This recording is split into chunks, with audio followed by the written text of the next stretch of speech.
এ বোন, আমি একটু বেরোচ্ছি, তুই কাজগুলো শেষ করে নিস, ঠিক আছে? আসি আমি।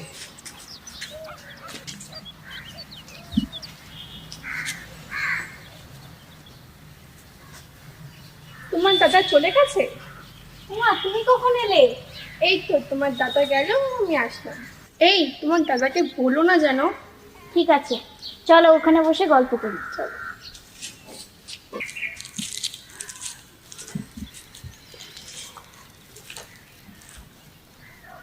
আচ্ছা, আমি তোমাকে কি বলে ডাকবো বলো তো? নাম ধরে, না দিদি, নাকি বৌদি? আপাতত নাম ধরেই রেখো, ওটাই সুন্দর শোনাবে। তবে বৌদি বলে কি ডাকবো না?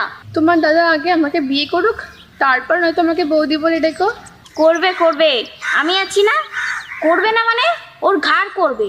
জানো দীপ্তি, দাদা যখন একা একা বসে থাকে না, তখন তোমার কথা ভেবে ভেবে হাসে। তাই নাকি? তা এমনও তো হতে পারে অন্য কোনো মেয়ে কথাও ভেবে হাসতে পারে। না না, তা কেন হবে? আমি দাদার কাছে একটা তোমার ফটো দেখেছি। তাই নাকি? সত্যি? হ্যাঁ সত্যি, ওই ফটোতেই তো তোমাকে প্রথম দেখেছিলাম। জানো দীপ্তি, আমার দাদার মতো কোনো ছেলে হয় না।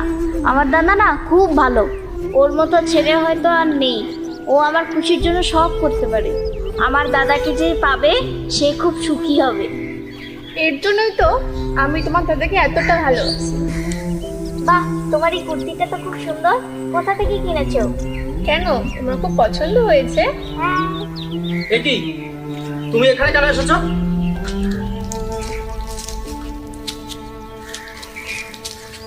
তোমাকে বারবার একটা কথা বললেও তুমি বোঝো না নাকি? হ্যাঁ, আমি এখানে তোমাদের সাথে থাকতে চাই। দেখো, আমাদের নিজেদেরই থাকার জায়গা নেই। দুবেলা ভাত জোগাড় করতেই আমি নাজেহাল অবস্থা পড়ে যাচ্ছি। এই অবস্থায় তোমাকে আমি এখানে রাখতে পারবো না। চলো, তুই যাও এখান থেকে, চলে যাও এখান থেকে। দাদা এইভাবে চলে যেতে বললি? তোকে কি আর বোঝাবো বোন, তুই তো সবই বুঝিস আমাদের পরিস্থিতির ব্যাপারে।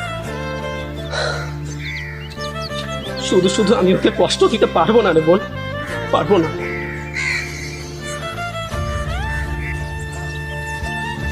আমি এখানে বসে থাকবো, আমি কোথাও যাব না যতক্ষণ না পর্যন্ত তুমি আমার না হও।